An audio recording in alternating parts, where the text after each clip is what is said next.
iPhone 10 versus OnePlus 5T speed test. That video's coming up right now. Let's go.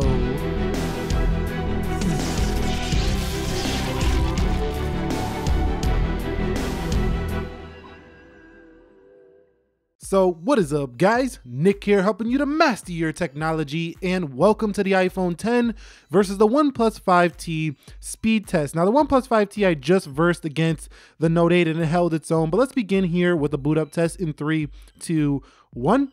And this one I'm pretty sure is going to win on the iPhone 10. Now, the Pixel 2 is faster to boot than pretty much any phone I've seen this year.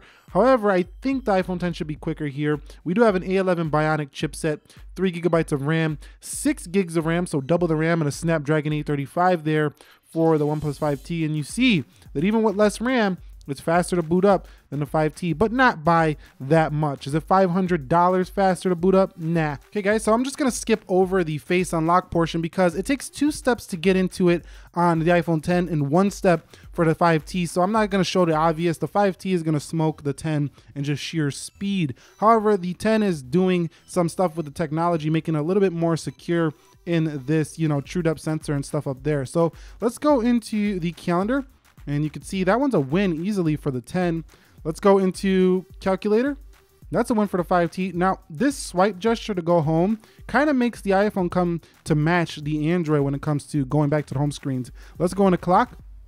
That's a win for the 5T. Let's go into camera. And that's a win for the 5T. Let's go into Snapchat. That looked like a win for iPhone 10. Let's go into WhatsApp. That's a win for the 5T. Let's go into Instagram. Maybe the 5T. Let me know down below. I didn't see that one too well. Let's go into YouTube.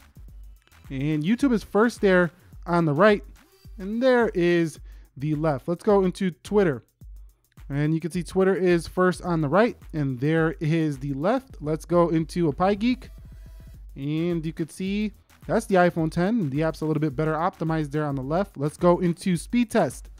And speed test is going to be first on the 10. For some reason, it takes a while to find a server every time on an Android device. So let's come back home now. And let's go into App Store, Play Store.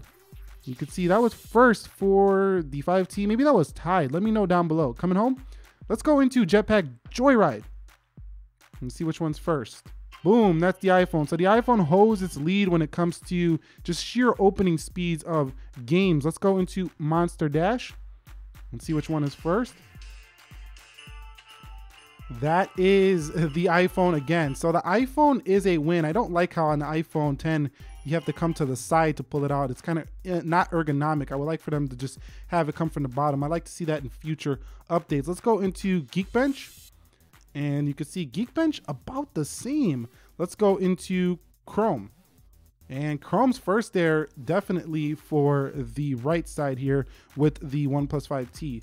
So let's go ahead and run back through them through some multitasking the other way to see who does better on RAM management. Let's go into, come out of there. Let's go into Chrome. You can see it looks a little faster on animations than the iPhone 10 for the OnePlus 5T. Let's go into Geekbench. Again, faster animations on the right. Let's go into Monster Dash. Better on the iPhone 10. Again, gaming remains to be true. Still faster than Android. Let's go into Jetpack Joyride. Again, it is the iPhone 10. So gamers are going to still love the iPhone experience. Let's go into App Store, Play Store. Little faster for the 5T. Speed test. Faster for the 5T. Pie Geek. Again, that animation is just so quick on the right. Let's go to Twitter. Again, YouTube. 5T again. Let's go to Instagram. That one's the iPhone 10. Coming home. Let's go into WhatsApp. Faster for the 5T. Snapchat. Faster on the right. Camera. iPhone 10. Clock. That's the OnePlus 5T. Calculator. 5T and calendar.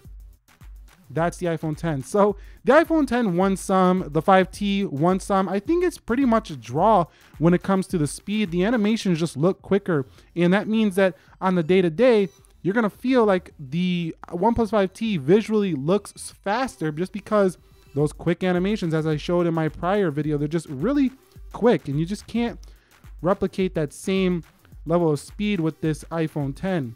Now, it is very fast, but this gesture is just, you look at it, it's just not as smooth and quick as this little home button here. However, the iPhone 10 will bench higher. So let's go ahead and do a Geekbench to see what it can do versus the OnePlus 5T. I'll be back in a second. Okay, so the iPhone 10 has crushed the OnePlus 5T in the Geekbench scores. What else is new? Another day, another win for Apple's A11 Bionic chipset. We know it's the fastest chip ever made on a smartphone. Old news by now. Next year, the A12 is going to crush every Android phone, likely. It's just a flip-flop. You know, Samsung going to come out with their new Exynos 9810 or whatever it is, and the 845 is going to come out. But what we've seen here is that in the real world, the OnePlus 5T for most people is going to feel extremely fast, and even faster than that of an iPhone. Now, where you really see the actual performance chops of the iPhone 10 is when you're doing a render in iMovie, or you're doing a render in LumaFusion, or you're doing stuff like, you know, photo editing on a phone, or you're maybe playing games that require a lot of processing power. Here's where you're going to see the increase in performance on the iPhone. But really, I would like to know, are you really using that much power on your phone? Because I would almost guess most people are taking those kind of tasks up to a laptop, up to a desktop, or up to a PC. When it comes to mobile use, day to day, both of these are basically on the same level in performance. Now, the iPhone 10 has a little bit of a smoother feel though. So what I mean by that is Safari scrolls smoother. The scrolling is a little smoother on the iOS than over here on OnePlus. But for $500, 50% off of the price of an iPhone 10, this to me is not a $500 better phone. But at the end of the day, this speed test in terms of just day-to-day stuff, I think it's a draw. In terms of when we get into the heavier stuff, when you want to talk benchmarks, it's a win for the iPhone 10. Let me know your thoughts, drop them down below. More 5T speed tests and comparisons and videos coming soon, so you might want to be subscribed for that. And iOS 11 coverage continues. Nick here, helping you to master your technology. Be sure to be well. I will catch you all in the next episode, and peace.